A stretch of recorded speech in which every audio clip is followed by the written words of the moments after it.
अगर आपके भी बच्चे टिफिन में रोटी ले जाने से कतराते हैं तो आज के बाद ये टेंशन खत्म। भर भर के रोटी भी ले जाएंगे और सब्जी भी खाएंगे, क्योंकि आज की रेसिपी सुपर टेस्टी और हेल्दी है और एक जादू करने वाली हो जिसके बाद तो बड़े हों या बच्चे सबकी फेवरेट होने वाली है। इसलिए वीडियो स्किप मत करिएगा, पूरा लास्ट तक वीडियो जरूर देखें, आपके बहुत काम आने वाली है। घर के ही सामानों से ये टेस्टी रेसिपी हम तैयार करेंगे जिसे सब पसंद करेंगे, और देखिएगा गेस्ट को खिलाएंगे तो वो भी आपकी तारीफें ही करेंगे। इसके लिए हमने लिया है 2 कप गेहूं का आटा, इसमें थोड़ा सा नमक मिक्स कर लेना है और कुछ भी नहीं डालना है। अच्छी तरीके से हमें मिला लेना है सारी चीज़ों को। अब इसमें थोड़ा थोड़ा पानी ऐड करना है और इसे आटे की तरह हमें सॉफ्ट गूंथ लेना है। यहाँ पे फ्रेंड्स, अगर आप ऑयल डालना चाहते हैं तो हल्का सा घी ज़रूर डाल लीजिएगा और कुछ भी मत डालिएगा, जिससे कि ये आटा आपका सॉफ्ट रहे। वैसे मैं आगे बताने वाली हूँ कि बिना घी के भी आपके आटे सॉफ्ट बने रहेंगे। तो यहाँ पे हमने थोड़ा थोड़ा पानी डाला है और आटे को अच्छी तरीके से हाथों से मसलते हुए हमें गूँथ लेना है। मैं दोबारा से पानी डाल लेती हूँ, क्योंकि एक बार के डालने में तो आटा हम गूँथता नहीं। तो ये लीजिए, हमारा जो आटा है वो लग गया है। अब इसमें मैं डालूंगी सिर्फ 2 बूंद ऑयल। ये देखिए, 2 बूंद ऑयल से आपका आटा जो है वो सॉफ्ट बना रहेगा लंबे टाइम तक। अच्छे तरीके से आटे को ऊपर लगा लेते हैं, मिक्स कर लेते हैं। आटे को 10 मिनट का रेस्ट दे देते हैं। तब तक इस बीच हम सब्जियां कट कर लेंगे, जिससे आपके समय की भी बचत हो जाएगी। 10 मिनट हो गया है फ्रेंड्स। ये देखिए, आटा जो हमारा है वो अच्छे तरीके से फूल चुका है और सॉफ्ट हो गया है काफ़ी। काफ़ी सॉफ्ट लग रहा है, एकदम बढ़िया। अब इसकी रोटियाँ जब बनेगी ना, तो जिसको भी गैस की प्रॉब्लम है ना, उसे गैस कभी नहीं बनेगी। तो हमने इसमें से एक बड़ी-सी रोटी तोड़ी है, मतलब सॉरी, एक बड़ी-सी लोई तोड़ी है, जिसका हम पेड़ा बना लेंगे इस तरीके से। ये देखिए, अब इसमें हम थोड़ा-सा सूखा आटा ज़रूर लगाएँगे, नहीं तो रोटी बेलते टाइम चिपकने लगता है। मैं यहाँ पे गेहूँ के आटे से बना रही हूँ, वैसे तो मैदे से भी आप बना सकते हैं, पर वो अनहेल्दी होता है। और एक बात ये भी है, बहुत ही ख़ास है, आप अगर आटा रखे हैं ना, अक्सर हम लोगों के फ्रिज में आटा ज़रूर बचा रहता है, तो आप उससे बना लीजिए, आपका टाइम भी बचेगा और फटाफट से ये नाश्ता बन के रेडी भी हो जाएगा। तो लीजिए फ्रेंड्स, यहाँ पे मैंने एक रोटी बेल ली है, ये देखिए। और बहुत ही ध्यान से बेलना है, रोटी पतली नहीं होनी चाहिए। जैसे हम नॉर्मल रोटी बनाते हैं पतली सी, वैसी बिल्कुल नहीं होनी चाहिए। इसे थोड़ा मोटा रखिएगा, वरना जब आप इसे आगे प्रोसेस स्टार्ट करेंगे तो ये टूट सकती है। मैं आगे बताऊंगी कि आप क्या करेंगे जिससे ये टूटे ना। तो इसे मोटा बेल कर रखिएगा। अब यहाँ पे मैंने दूसरा जो लोई है उसे भी पेड़ा बना के फिर उसकी रोटी बेल ली है, सूखा आटा लगा के। इस तरीके से ऐसे ही हमें मतलब 6 से 7 रोटी बना लेनी है। वैसे आप क्वांटिटी के हिसाब से बनाइएगा। मुझे 2 बच्चों की टिफ़िन देनी थी, हस्बैंड को मतलब नाश्ता देना था, तो इतना मैंने बनाया। आप अपने हिसाब से तैयार कर सकते हैं। तो ये देखिए, गोल-गोल रोटी हमारी रेडी है। तो यहाँ पे मैंने बना लिया है कम से कम 5 से 6 रोटियाँ। ये देखिए इस तरीके से। और देखिएगा फ्रेंड, अगर आपने एक बार बना लिया ना, तो बच्चे हरदम डिमांड करेंगे इस नाश्ते का, मैं गारंटी लेती हूँ। यहाँ पे मैंने कढ़ाई में डाल दिया था पानी, आधा कढ़ाई पानी है, इसमें कोई मेजरमेंट नहीं चाहिए।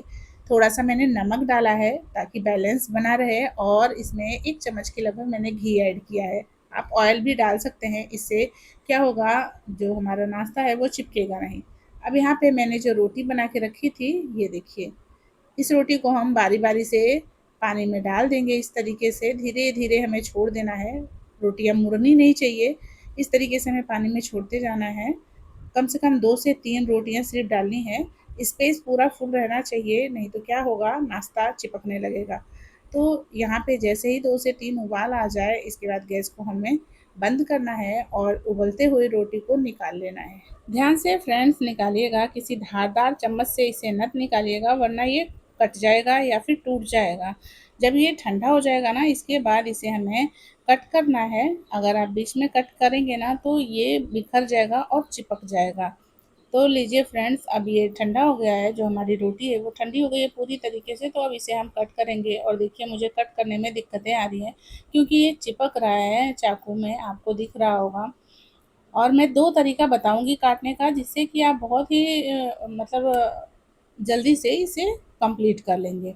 और अगर आपके पास पिज़्ज़ा कटर है तो अच्छी बात है, उससे तो बहुत ही ईज़िली से कट जाता है। टूटने और चिपकने की भी झंझट नहीं रहती उससे। तो यहाँ पे देखिए फ्रेंड्स, मैंने चाकू से इस तरीके से पतले-पतले लच्छे निकाल लिए हैं रोटी के। अब ये हम दूसरा वाला भी निकाल लेते हैं, इसे भी ठंडा कर लेंगे। इसके बाद फिर से इसकी कटिंग करेंगे। तब तक जो कटा हुआ हमारा स्लाइस है रोटी वाला, उसे हम एक प्लेट में निकाल लेते हैं इस तरीके से। एकदम रिबन की तरह हमें कट करना है, पतले-पतले इसके स्लाइस निकालने हैं, तभी हमारा जो नाश्ता है वो बहुत ही खिलकर आएगा, दिखने में भी अच्छा लगेगा और खाने में बच्चों को तो बहुत मज़ा आएगा। याद रखिए, बाहर का चाउमीन हुआ, बर्गर हुआ या पिज़्ज़ा हुआ, बच्चे भूल जाएँगे इसके आगे और उन्हें पता भी नहीं चलेगा कि उन्होंने कितनी हेल्दी सब्ज़ी खा ली इसके साथ। और दूसरा स्टेप देखिए, मैंने कैंची से कट किया है। कैंची तो ईज़िली सबके घर में अवेलेबल होती है। अगर कपड़े काटने वाली कैंची है तो उसे आप धो लें, तब इसे कट करें। वैसे किचन में आजकल तो ये किचन टूल्स सबके पास रहता ही है। किचन में हम कैंची रखते ही हैं धनिया की पत्ती, मिर्च काटने के लिए। तो अगर आपके पास है किचन में कैंची तो आप इससे कट कर लें, वरना पिज़्ज़ा कटर से कट कर सकते हैं। चाकू से भी आराम से हो जाता है, बस ध्यान से कट करने की ज़रूरत है। अगर आप बिगिनर हैं, नहीं किए हैं, फर्स्ट बार कर रहे हैं, तो कैंची तो सबके पास होती है, चाहे वो पढ़ने वाले बच्चे हों या फिर कुकिंग कर रहे हों, जिसके पास भी मतलब ये कैंची अवेलेबल रहती है। तो देखिए, मैंने पूरा जो रोटी को बॉयल किया था उसको मैंने स्लाइस में कट कर लिया है। चाकू से भी कट किया है और कैंची से, जिसमें कैंची वाला प्रोसेस सबसे आसान था, बहुत ही ईज़िली कट हो गया है। आपको जो सूटेबल लगे उस तरीके से आप काट सकते हैं। यहाँ पे मैंने कढ़ाई में 2 टेबलस्पून ऑयल डाला। ऑयल अच्छे से जब गर्म हो गया तो इसमें 8 से 10 लहसुन की कलियाँ कूट के डाल दी और 1 इंच का अदरक का टुकड़ा ग्रेट करके डाल दिया और 3 हरी मिर्च को काट के डाल दिया, जिससे हमारा नाश्ता एकदम चटपटा बने। बच्चे बहुत ही छोटे अगर हैं तो आप मिर्च को स्किप कर दें। कम से कम 10 से 15 सेकंड हमें तड़के को भून लेना है और ये देखिए, हमारी वेजिटेबल्स रेडी है। कितना प्यारा लग रहा है कलर ना। यहाँ पे मैंने शिमला मिर्च एक कटा है, एक गाजर लिया है छोटे साइज़ का और एक मीडियम साइज़ की प्याज, एक टमाटर और आधे से थोड़ा-सा कम मैंने लिया है पत्ता गोभी। पत्ता गोभी सॉफ्ट बहुत जल्दी हो जाती है, इसलिए पत्ता गोभी की क्वांटिटी थोड़ी-सी ज़्यादा रखी है। तड़का अच्छे तरीके से फ्राई हो गया है। अब इसमें सबसे पहले हम प्याज डालेंगे, क्योंकि प्याज को थोड़ा-सा हमें रोस्ट करना पड़ता है पहले। इसमें थोड़ा ज़्यादा ही कच्चापन रहता है, तो इसलिए प्याज को पहले रोस्ट कर लें। तो यहाँ पे 10 से 15 सेकंड प्याज को हमें रोस्ट करना है, ज़्यादा नहीं भूनना है। बस इसका कच्चापन निकल जाना चाहिए, इतना ही भूनना है। प्याज का कलर चेंज हो गया है, ट्रांसलूसेंट कलर की प्याज हो गई है। अब इसी के साथ इसमें हम डालेंगे टमाटर। टमाटर को भी भूनने में थोड़ा-सा वक़्त लगता है, क्योंकि ये जल्दी सॉफ्ट नहीं होता और ये ज़्यादा पानी छोड़ता है, तो इसलिए टमाटर को भी पहले भून लें। और जितनी सब्जियां हैं उन्हें हमें कच्चा ही भूनना है, ज़्यादा हमें पकाना नहीं है सब्जियों को। बस प्याज और टमाटर को हल्का सा हमें पकाना पड़ता है। टमाटर हमारा सॉफ्ट हो गया है, इसी के साथ हम सारी सब्जियों को डाल देंगे, जैसे गाजर, शिमला मिर्च और पत्ता गोभी को। अब इन सारी सब्जियों को हमें कम से कम 1 से 2 मिनट तक रोस्ट करना है।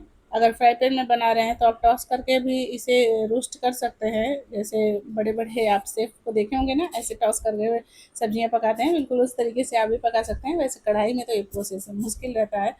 यहाँ पे सब्जियाँ हमारी अच्छे से कुक हो गई हैं। अच्छे से कुक नहीं करना है, बस 50% ही कुक करना है। पत्ता गोभी बहुत जल्दी सॉफ्ट हो जाता है, जैसे कि मैंने बताया।